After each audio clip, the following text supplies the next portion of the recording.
fortunate to have today with us Sri Ashwini Kumarji, who is editor of Fuel Cell India. Fuel Cell India is a magazine primarily covering the hydrogen economy in India, as India's first magazine exclusively about hydrogen and its allied sectors.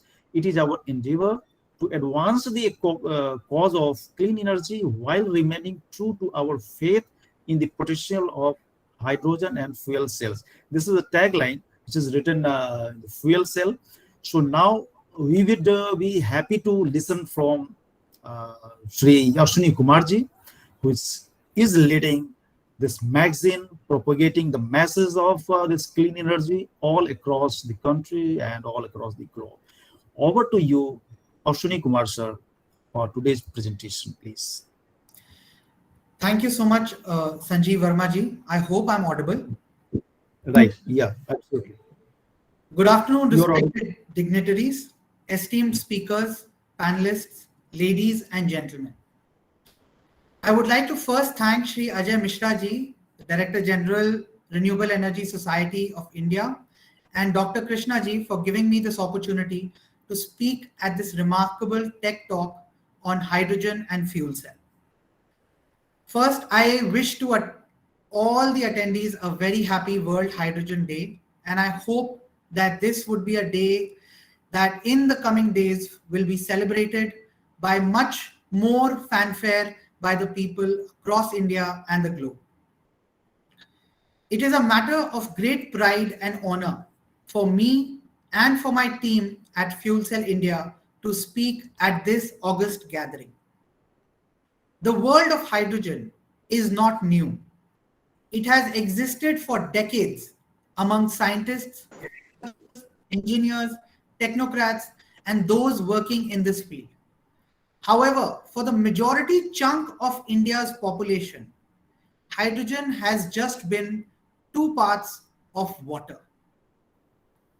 In the past few years, we have seen an exponential rise in the mention of hydrogen as a vector to provide clean energy solutions for the world. Several countries have been taking giant strides in the development of a hydrogen-based infrastructure. In the past, when such new, advanced, complex technologies were discussed on a global scale, India was not the country to find its name being mentioned in a leadership role. However, for hydrogen, this has changed. India is no longer seen as adopting mature technologies from foreign nations, but is leading a charge to research, develop, and usher in the green hydrogen technology, not only for India, but also for the world.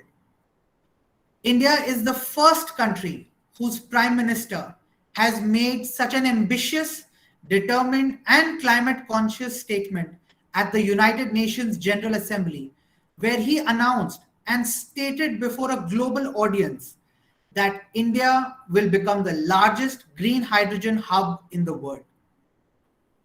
These statements have generated considerable interest in the minds of the citizens of India about what is the concept of green hydrogen, how it is produced, how can it be used, what forms will it take, and eventually, how will it solve the global climate crisis? The interest in hydrogen generated from just a few speeches of the Prime Minister has clearly changed the way we today see hydrogen. The general public, which was earlier not very well informed about the prospects of hydrogen, is now asking pertinent questions about this technology. As a magazine, we have now come in touch with readers who have asked us so many questions, which now this hydrogen industry will have to answer. The spotlight of hydrogen is now on the hydrogen industry. This spotlight is an opportunity. It is an opportunity to develop the technology, an opportunity to lead from the front to fight global climate crisis, an opportunity to display our technological advancements and strengths. And most importantly, it is an opportunity for the industry to show the citizens of India that we can do it. India has immense potential to develop a robust hydrogen infrastructure, which will not only reduce our dependence on imported energy, but also strengthen our resolve to preserve and protect our environment. The dreams of an Atmanirbhar Bharat can be realized only through self-sufficiency and self-reliance in the energy sector. Hydrogen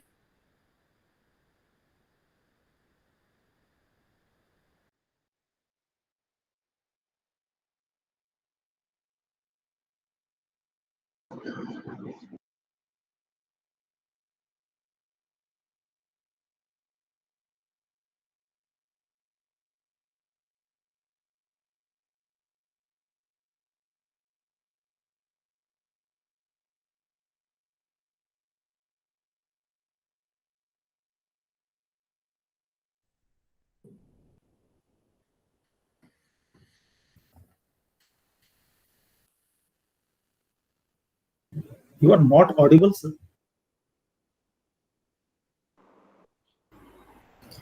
So we are Actually, unable to hear your voice. actually, everybody should have to stop their videos so that the bandwidth issue cannot be happen.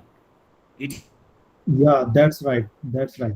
So I will request all persons to mute your audio, video also, and let us run presentation.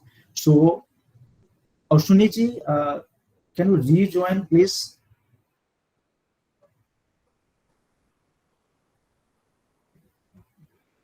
Seems he is disconnected. So we'll just watching.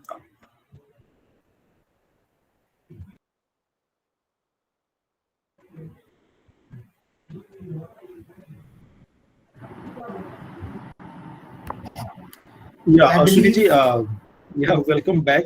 Yeah, please. Yeah, we can hear you, sir. I think there was an internet disruption.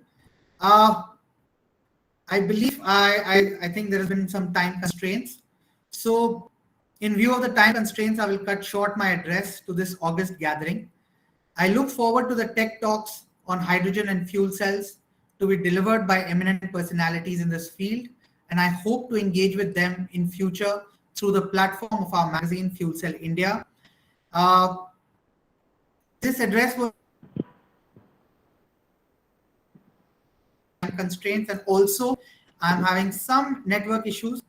So I will end my address here. I look forward to the talks of this August gathering and hope to learn a lot from them.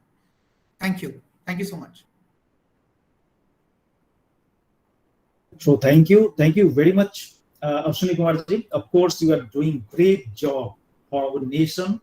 So please continue, sir. And these are the ways where you share, and now all the participants, all the persons, and it will further get propagated, and we all be now focusing on what new you are putting in your magazine. So it will be a great thing to update ourselves also. So thank you very much, Ashwini ji. And now